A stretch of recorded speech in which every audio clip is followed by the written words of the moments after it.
পরিবারের মুখে হাসি ফোটাতে কাতারে পাড়ি জমিয়েছিলেন সিলেটের কানাইঘাট উপজেলার 5 প্রবাসী, কিন্তু ভাগ্যের নির্মম পরিহাস, গত 21শে জুন ভয়াবহ সড়ক দুর্ঘটনায় প্রাণ হারান তারা।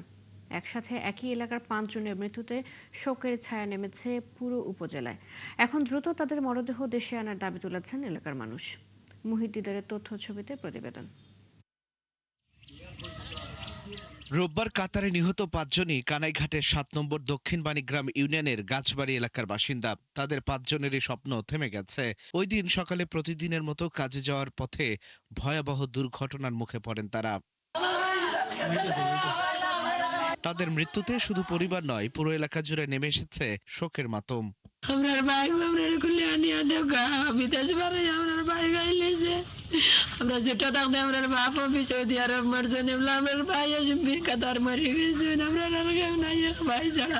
সবর করার তৌফিক দিতা। আমরা বড় মর্মাহত, কোনো ভাষা দ্বারা আমরা এই দুঃখ প্রকাশ করব না। আপনার কাছে দোয়া চাই। এখন সরকারি সহায়তায় দ্রুত মৃতদেহ দেশে ফিরিয়ে আনার দাবি তাদের। আমরার তো উদ্দেশ্য হইলো লাশটা দেশ হইতো, মানে আত্মীয় স্বজনের দেখিয়া মাটি দিতা।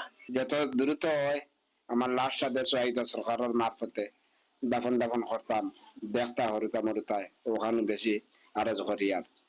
এ ব্যাপারে প্রবাসী কল্যাণ ও বৈদেশিক কর্মসংস্থান মন্ত্রী জানান, নিহত বাংলাদেশিদের দ্রুত দেশে ফিরিয়ে আনতে সংশ্লিষ্ট মন্ত্রণালয়, বাংলাদেশ দূতাবাস এবং কাতার কর্তৃপক্ষের সঙ্গে সমন্বিতভাবে কাজ করা হচ্ছে। আমাদের প্রসেস চলতেছে, আমরা নিয়ে আসবো ইনশাআল্লাহ। আমরা অবশ্যই দেব। আগে আমার দরকার হলো তাদেরকে নিয়ে আসা, তাদের অবস্থা নিয়ে, এরপরে আমরা তাদের পারিবারিক সবার সঙ্গে আলোচনা করে সর্বাত্মক সহযোগিতা। কানাইঘাটের 5টি বাড়িতে যেন শেষ হচ্ছে না অপেক্ষার প্রহর। কখন প্রিয়জনের মৃতদেহ দেশে ফিরবে, শেষবারের মতো দেখা হবে আর একটি বার। আল ইমরান, ৭১।